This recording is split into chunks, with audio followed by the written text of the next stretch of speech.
Hello, in this video, I'll give you a quick guide on how to download ElevenLabs audio on your iPhone.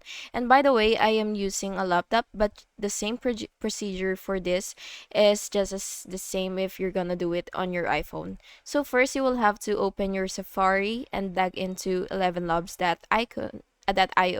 Then you will have to click on speech synthesis or text to speech. It depends on the terminology that your version has. And now you will have to paste your script and select a voice.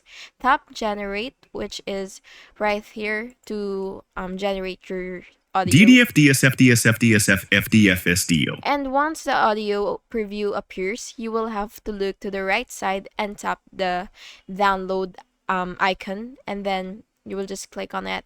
And then after that, you will or tap on it if you're using iPhone, and then you will just have to wait for a small prompt, and it will appear at the bottom of your Safari asking if you would want to download the file.